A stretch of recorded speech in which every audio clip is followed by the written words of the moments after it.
Proficiency in English is not enough anymore. People start learning Chinese. Hi, this is Mihnea. Today I ran across a very interesting infographic which was comparing the GDP of some major Chinese cities with the GDP of entire countries. And it shocked me to realize that Romania was one of these countries.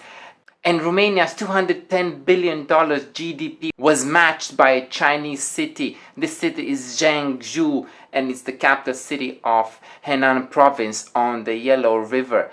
And this got me thinking, oh boy, we know English, but the Chinese are coming.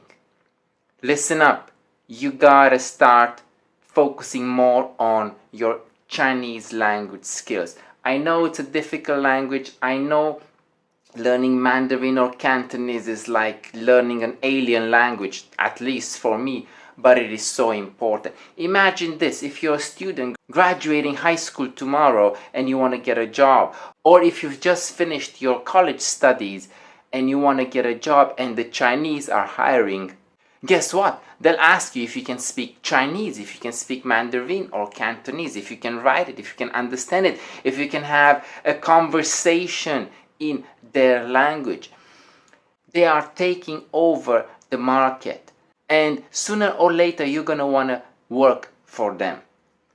Your best entry in a Chinese company, I don't think it's education, I don't think it's a good portfolio, I don't think it's like the best skills. It's actually the Chinese language. Can you speak it? I'm pretty sure if you're good enough at what you do, you're gonna get the job. Now, what if you're a young entrepreneur who's trying to conquer the world with his new thing, with his new app, with his new business? Well, the Chinese have everything. They have their own Amazon, they have their own Facebook, they have their own Twitter, they have their own YouTube, they have their own Uber, Google Maps. They have everything in Chinese.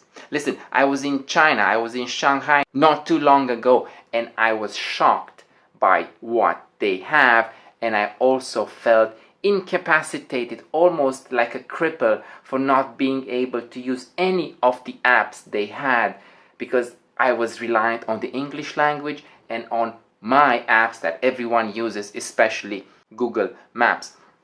Listen, the things the Chinese have, we won't have in the next 60 to a century. And I'm talking both about Thailand and Romania. I don't know what's the situation in other countries, but I kind of guess it's pretty similar. For example, Shanghai has 19 underground and above the ground train lines. 19, and they're all interconnected. Think about it. How many train lines do you have in your country? And we're not including here the railway system. And it was also very cheap. So the Chinese are coming hard at 1.4 billion. They are a force to reckon with. Can you be part of that force? Can you become part of their growth? You can. Start learning Chinese. Ciao, this is Mihnea.